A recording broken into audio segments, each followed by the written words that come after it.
Welcome back to Redline Revs. Today we'll be changing the fuel filter on a 1.7 CDTI. This is a Vauxhall Opel engine used in Astras, in Corsas, Merivas, Mokkas. In this case, this is a Zafira B. You need to, on the Zafira, remove this scuttle board by taking off this rubber initially, and then the windscreen washer assembly will pull up if you get your fingers underneath it on both sides, because it has these two guide pins going into the scuttle board. At the back of the windscreen washer assembly, you need to disconnect this washer pipe, and you can now remove that. On the scuttle board itself, you have this bonnet cable which you can undo, and then you've got 4 bolts around the side. These are 10mm sockets on my ratchet, which I'm using to take them off, and I've gone around breaking the tension on them all and then taking them off by hand. I've only got 3 on mine, but you'll have a 4th one back there. The scuttle board kind of tucks in on the sides, and then you can pull it out and move it to the side. I still had something connected on the side of mine, so I've just moved it out of the way.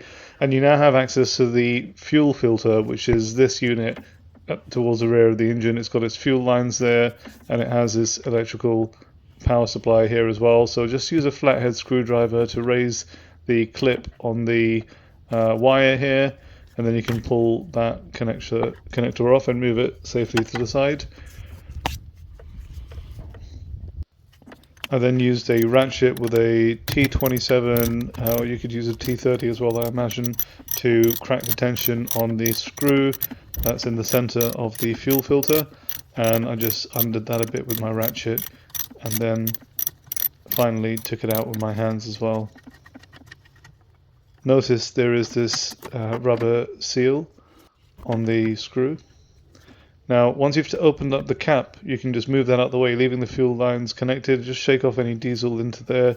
That's the old fuel filter element, and you can just lift it out now, or the fuel filter housing. Just again shake it off and let the diesel drip into the housing so that it doesn't make everything stink. You've then got this O-ring around the housing which you need to remove, because that will be replaced. Here's your new fuel filter. This is a Bosch N2093, and here is another part number on there. Use at least a Bosch branded or MAN branded fuel filter and oil filter in your vehicle. You can insert the new fuel filter. Mine only goes in one way because there's a plastic spoke on one side, so that just goes down into that central tube in the fuel filter, and then you've got to put in your new seal. Just make sure this is seated correctly and snugly all the way around. In the kit there will also be a new one of these seals around the bolt which goes inside the fuel filter, so just replace that with the new one like so.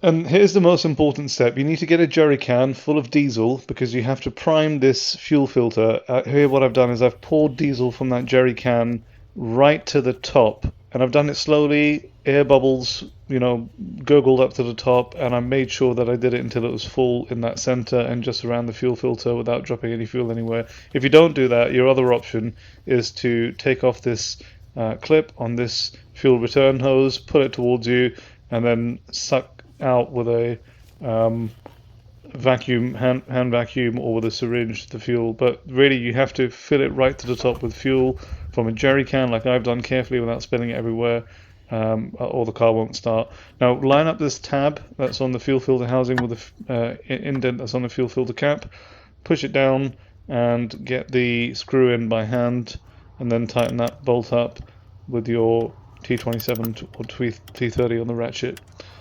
Connect up the electrical socket, and then just make sure everything is in there snugly and tightly. That's all good. So now you want to cycle between turning on the ignition to where you've got the lights up on the dash and putting it off again, waiting about 15 seconds each time. Do that about 5 times, and then try to start the car. And once you do get it started, it took me about 3 tries, just maybe give it a little bit of rev, let it run a little bit, but you have to fill up that fuel filter with fuel, otherwise your car will not start back up. Right, so that's how you do it, that's how you change the fuel filter on these. That's the correct method of doing it. There are people out there forgetting to advise that you need to fill up that fuel filter. That's very crucial. Now you can get the scuttle board back if you've got a Zafira with these guide pins on either side that go into the metal brackets, and then you can line up and put in those 4 bolts again. Connect anything that you may have disconnected, like this wire here. You've got the windscreen washer assembly, and just plug the pipe back in. And the windscreen washer assembly also has 2 guide pins, which will allow you to snugly connect it into the scuttle board, which you've just replaced on both sides, like so.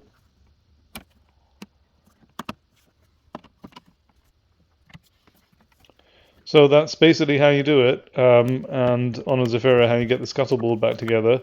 Now, I can't stress how important it is to fill that fuel filter up with diesel, because if you don't, then the pump is not strong enough to just self-prime it with the ignition, and you may not get the car started.